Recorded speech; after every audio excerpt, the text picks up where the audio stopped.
UFC Dricus du Plessis versus Kamaru Usman in Oklahoma City is happening this Saturday, and I will be giving my picks, predictions, and opinions. Our first fight on the card is Ezra Elliott versus Damien Anderson. Yes, Ezra Elliott versus Damien Anderson. These two are fighting. Pretty sure this was both of their debuts, and they're both good fighters. I like both of them.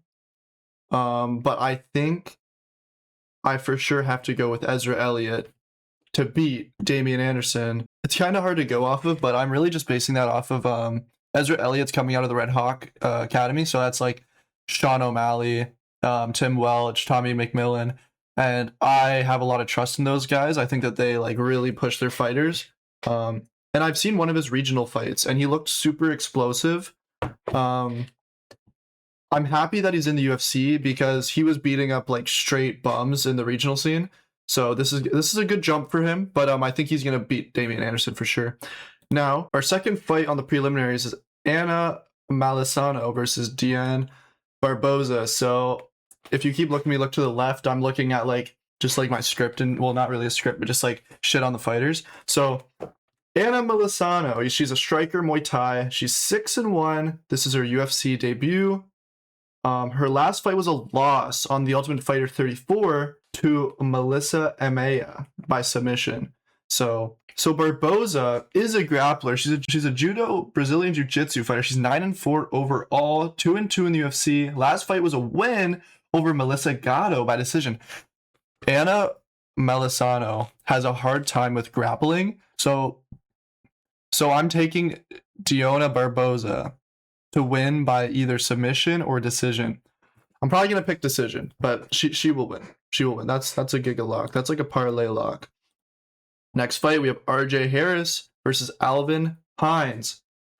So RJ Harris is a power puncher, does have submission ability though. He's 5-0 with his UFC debut being this fight here.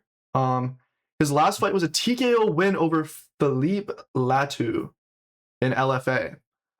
This Alvin Hines guy is kind of an unk. He's a regional heavyweight, well-rounded, 7-1. He's 0-1 in the UFC. Lost his first fight in the UFC, and his UFC debut loss. So, me personally, I have RJ Harris to win this. I think he just has more skills. And he's gonna put the pressure on Alvin Hines. I don't think Alvin Hines is a UFC fighter. I think he's a regional guy. Next fight, Alden Coria, I think that's how you say it, versus Stewart Nicoll. Alden Coria is a pretty good finisher, well-rounded finisher. He's aggressive, and he's 11-3, 2-0 in the UFC. His last fight was a TKO win over Alessandro Costa, and we know how that is aging. It's aging very well. Alessandro Costa just won against a good opponent, Cody Durden, I believe. So kind of a blob opponent, but you know what I mean.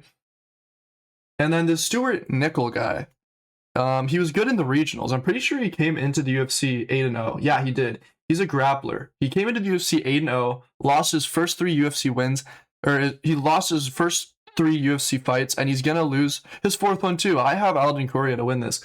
His last fight was a loss by body shot KO, so that's pretty unfortunate. So Stewart Nicoll, I don't think he's a bad wrestler. I think that he just gets like all the hard up and comer guys, but doesn't change anything. Alden Coria is gonna knock his fucking noggin off his head. All right, Levi Rodriguez Jr. versus Felipe Franco.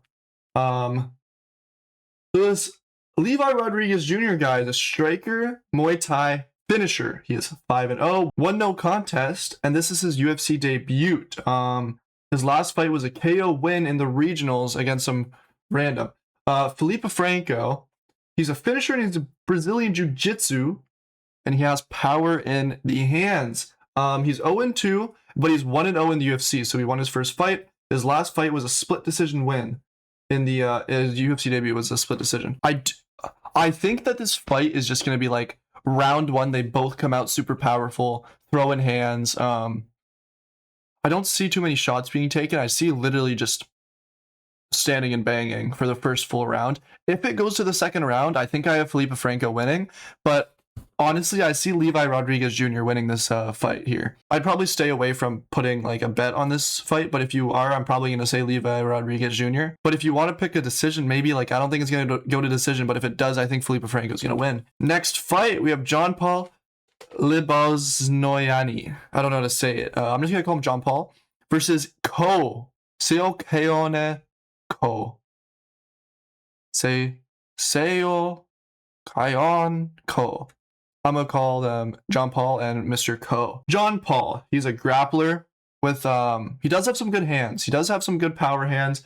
He's 10-2 and he's 1-0 in the UFC. His last debut was a split decision win. Everyone says, here, let me tell you about Ko. He's a wrestler and he's a grinder. So if it stays on the feet, John Paul will win on the feet. But if it goes to the ground, Mr. Ko is going to have that pressure. He's going to put the pace on, okay? So we want to stay on the feet, Mr. John Paul. That's for sure. He's 3-2. He's 2-0 in the UFC. His last fight was a decision win. Decision Ko.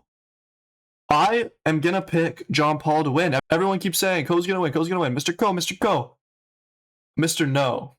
How about that? John Paul, I think, is going to win this fight. Heard it here first. Next fight. This is a good one. Austin Bashi versus Jose Miguel Delgado. I'm excited for this fight. I'm excited for all these fights. This is a really good card, and I'm going to be rating at the end of this video. 0 to 100. That's what I'm going to do now. That's my thing. 0 to 100. Boom. Austin Bashi's a wrestling grappler. 14-1. His last fight was a first round rear naked choke win. That's what he's about. Jose Miguel Delgado. He's a finisher striker. 11-2. Last fight was split decision win over Andre Philly. I have Jose Miguel Delgado to beat Austin Bashi. And it's not because I think Austin Bashi is bad. I think that Jose Miguel Delgado is just a super switch stance, fast striking, Sean O'Malley type of fighter, and I like it. And I think he's going to beat up Austin on the feet. If he gets taken down, he's not terrible, but you know, like I just think he's just going to overpower Austin Bashi. Starting off the main card is Tommy McMillen versus Alberto Montes. Everyone is getting this fight. Everyone is getting this fight mixed up. I'm telling you right now. Tommy McMillen is not losing this fight. He's not losing. The lines are too close. And this would be my lock of the night. This is my giga lock of the night. Tommy McMillen money line. It's like a, let's see what it is. -150. That's a really good line. Alberto Montes is not bad. He's not a bad fighter. But man, is Tommy McMillen good? And I think that, again, he trains in a really good gym. The Red Hawk. That's a really good gym. Alberto Montes, like, let's read off some of their shit here. Alberto Montes, submission specialist. He chokes. Yeah, he chokes. 12-1, 1-0 in his UFC. Last fight was a submission win over Ricci Turquios. Tommy McMillen TKO'd his last fight in the first round, I believe. Take a quick look. Yeah, I guess it's not a good, he's not a good fighter, Tahini. But I see big things out of Tommy. And I think that he's really manifesting this win. And I think Tommy's going to win. I am going to be putting him in a parlay. Same with Eliza Elliott. So, Tabatha Ricci versus Fatima Kline. Now, do I like the name Fatima? I do not like the name Fatima. But unfortunately, I am going to be picking Fatima to win this. Tabatha Ricci, well-rounded grappler, striker, decision fighter, 12-3. She's 7-3 in the UFC. She is ranked. What is she ranked? 7th. Last fight, recent UFC bout, decision, heavy record. So she's kind of a vet. She is 7-3 in the UFC. Fatima Kline, she's a Brazilian Jiu-Jitsu plus power striker. She's 9-1, but she's 3-1 in the UFC. She's ranked number 11. The last fight was a win. And she had a KO performance. She has power to put the lights out. And that's why I'm picking Fatima Kline to beat Tabatha Ricci. I think Tabatha is very mid. Two, I have to say it, but Chase the Gooner Hooper is not good.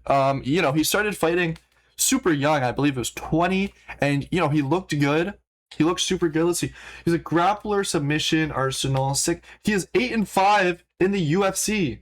So his only losses are the UFC. So he came up the regional scene super quickly. And, like, I like the guy. I think he's a nice kid, but maybe he should be maybe he should be in like a Brazilian Jiu-Jitsu thing. His last fight was a second straight first round TKO loss. Yeah, I remember that. I believe it was a elbow against Gibson Jr. I forget if it was an elbow, but it wasn't the first round. And I did have Chase in my parlay. That was stupid. But Mitch Ramirez, he's a wrestler, 8-3, 0-2 in the UFC. His last fight was lost by strikes. I have to pick Chase Hooper, but be careful. I don't think Rich. The only reason why I'm picking Chase is because Mitch is so bad. He's so bad that I need to pick Chase Hooper. So the Gooner should be bringing it home. Co-main event, we have Jared Cannonier versus Christian Leroy Duncan. Unk versus new guy kind of thing. Jared Cannonier is a power striker veteran, 18-9, ranked 10 to 11. Last fight was a decision loss to Michael Page, which that's not bad. Michael Page is a good fighter, but I think the UFC is trying to do the same thing with Christian Leroy that they did with Michael Page. They're trying to boost him up.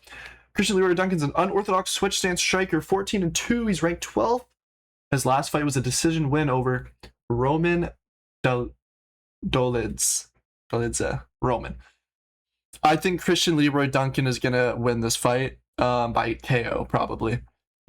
Maybe. It could be decision. I just don't think Jared Cannonier has the shit in him. You know what I mean? I don't think he's that guy. He's buff as hell. Like he is bricked up. But I think Christian Leroy Duncan's a little more bricked up. Moving to the main card. Dricus Duplessis versus Kamaru Usman. Dricus Duplessis is an awkward pressure fighter, of course. He beat Strickland twice with that weird, unorthodox type of movements. He's a finisher, former champ, 23-3. His last fight loss was against Hamzat Chimaev, where he got absolutely dominated on the ground. And that's what I think possibly Kamaru Usman could do to him. But let's talk about Kamaru Usman. He's an elite wrestler, control fighter, former champ, 21-4. Last fight was a decision win over Jaheen Buckley. And Buckley just lost to Brady, so that's not really... Was it? I think it was Brady. Bradley, whatever. I think Dricus Duplessis is going to win, but I would honestly avoid this fight because Kamaru Usman is good enough to get him to the ground. But I do think Dricus Duplessis is just going to dominate. I think he's going to dominate. I guess the proof will be in the pudding, if you will. Those are my picks. These are my fighters. Boom. Prelim picks, and then give it a second. Boom. Main card picks. And I'm rating this fight night a 76 out of 100. It's a good fight night. I love all of the good fighters on this card. It's not a whole bunch of nobodies. So yeah, it's gonna be a really, really, really fun Saturday, and hopefully we get that cheddar cheese because last week was really good. Anyway, goodbye.